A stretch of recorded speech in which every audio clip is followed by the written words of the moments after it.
Hi, welcome to Grey Horse Yoga. I'm Gina, so thanks for joining me for our continuing series of 5 yoga poses in 5 minutes. And as you all can see, I can't do anything in 5 minutes. There's always some transition poses in there and some instruction. So our sequence today, we're going to start standing. So facing the end of your mat, you're going to need something to place your hands on. If you have yoga blocks, perfect. If you don't have yoga blocks, you can use a small stool, you can use a chair, you can use a mounting block. So whatever you have. But I'm going to bring my blocks to the end. If you have your chair or stool, that's where you would have it. Stand in front of the blocks in mountain pose, and then I'm going to take my left leg, step my left leg about 2.5 to 3 feet back, aim it a little more towards the left side of the mat, toes turned a little to the outside, but mainly towards the front. And then I'm going to turn my hips to face the end of my mat. Just turn them till they stop. They don't have to turn all the way there. Turn the hips to the front till they stop. Find the hinge of your hip. Inhale, lengthen up. Exhale, fold forward, and let your hands rest on whatever you have for your support here. So this is called intense leg stretch. So obviously nice stretch for the back of the legs. So we're going to do 2 poses on each side. So we'll start with our time here for our 30 seconds. So make sure you don't hyperextend this front knee. Keep a little tiny bend in the knee. Think of pressing into both feet. Think of lengthening through the spine. Think of drawing the lower belly in and up. So we're supporting our spine in this position with those core muscles. Couple more breaths. Again, a good way to time your poses is just focus on your breath. Notice how many inhales and exhales in each pose. So bring the hands to the hinge of the hip. Inhale, come all the way up. So we're going to start to bend this front knee and then step the back foot a little further back. And as you bend the front knee, make sure your knee doesn't shoot past your ankle. If it does, make your stance a little wider. Step that back foot back a little more. Same thing, hips square towards the front of the mat. Again, just turn them till they stop. Warrior 1. So your hands can stay at your hips, or you can bring the arms overhead. Think of drawing the lowest ribs towards the hips, and then find your breath. So again, we'll do 30 seconds here. So really think of back leg nice and straight. Think of pressing into the outer edge of the back foot, lifting the inner arch of the back foot. You're pressing into all 4 corners of this front foot, and you're making sure your knee is aiming towards your pinky toe. It's not winging to the inside. Inhale and exhale. And then bring the hands back to the hips. So we're going to transition actually stepping backwards. So come onto the toes of the back foot, lift the heel up, give a little push with your front foot. We're going to step back into mountain pose. Good. So second side. So come back again to the front of your mat where your prop is. Props are if you're using your blocks, and then step the right foot again about 2.5 to 3 feet back. Toes turn a little to the outside. Walk the foot even further to the outer edge, to that right edge of your mat, so that your hips are feet are at least hip distance apart. Nice deep inhale, hinge forward, find your support, adjust it if you need to, bringing it so that it's underneath the shoulders. So again, few breaths here. Inhale and exhale. So you might notice a difference in the legs. So now we're getting more of an intense stretch in the forward leg. Opposite side. Nice hamstring stretch. Inhaling and exhaling. Again, that focus on our breath.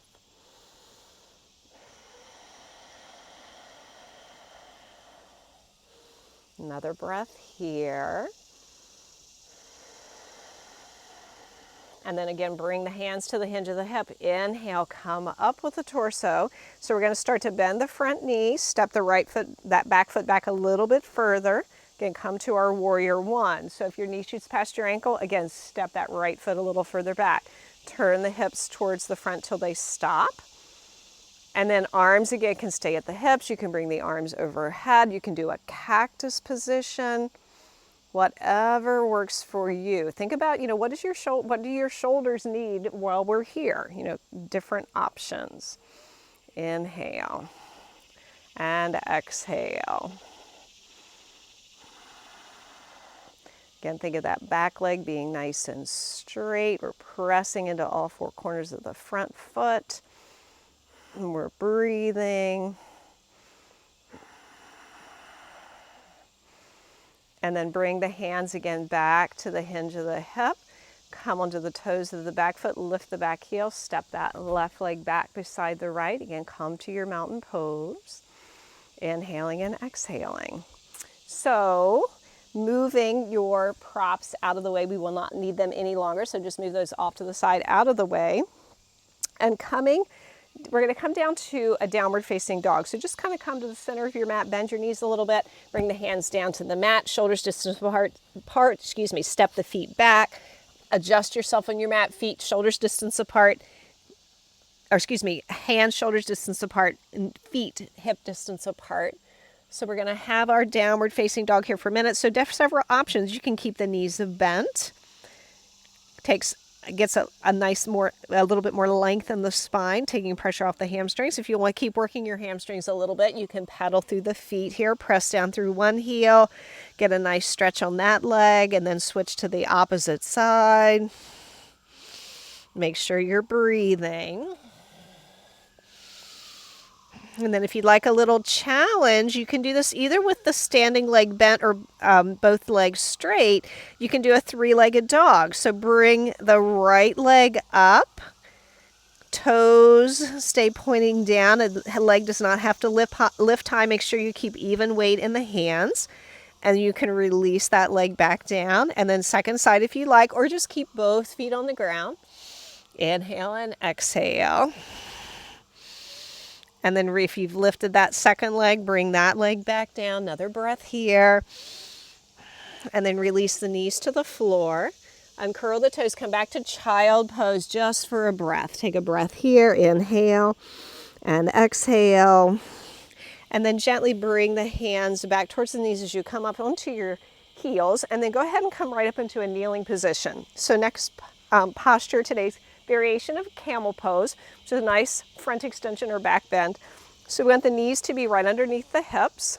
Bring your hands onto your lower back as if your hands were in high hip pockets. So the heels of the hands are kind of resting on the lower back, fingertips pointing down towards the tailbone.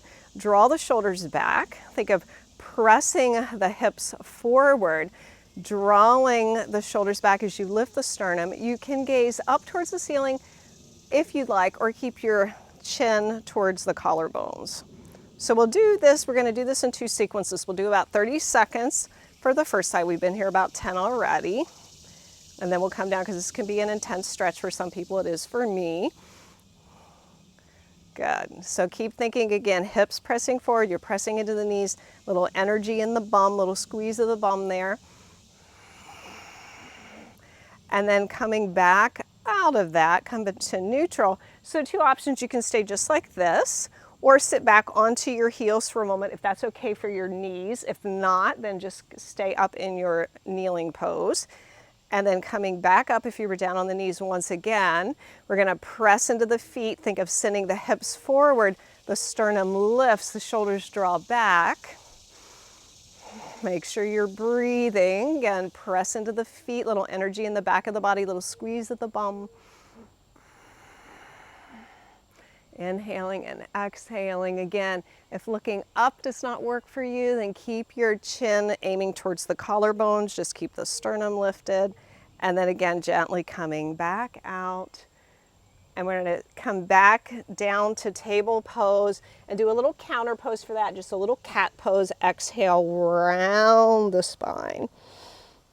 And then inhale, come back to your table pose. So last pose in our sequence is an elbow plank pose. So from our table pose, make sure you're far enough forward on your mat that you can extend your legs back in a moment. So bring your elbows down to the mat. So the elbows are directly underneath the shoulders, and then interlace the fingers. So you're making like a little tripod there, little half triangle, two-sided triangle. Extend your right leg back, press through the heel, bring the left leg back to meet the right. Plank, elbow plank pose. So as we are here, if you need a little bit more support for your lower back, just bring your knees down to the mat. Keep those core muscles engaged. Perfect variation. If your back is okay, Challenge yourself a little bit by keeping the knees lifted. Make sure you're breathing. Inhaling and exhaling. Again, a couple variations. If you'd like, you can tap one knee down, lift one knee, lift that knee, tap the other knee down, lift that knee. Again, and you can take a break by bringing both knees down for a couple breaths.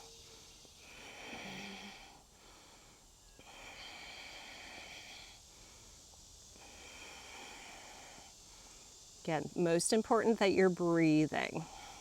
Again, great for equestrians, strengthening all those core muscles, muscles in the belly, the back, sides of the body. Another breath here. Inhale and exhale. And then releasing the knees to the floor. Release the hands. Fold yourself up again back to that child pose just for a breath. Just a nice stretch in the back of the body, the part we were just working. And then come back to your table pose and then just find a comfortable seat for a moment. So again, thank you for joining me today, working with our 5 poses in 5 minutes. If you have less time, do 1 or 2 poses. If you have more time, maybe repeat the sequence again. Any yoga that you do is good for you, even if it's just, one pose, that's fine. So thanks again for joining me. We'll keep this going, and I look forward to seeing you sometime soon in the saddle or on the mat. Thanks. Bye-bye.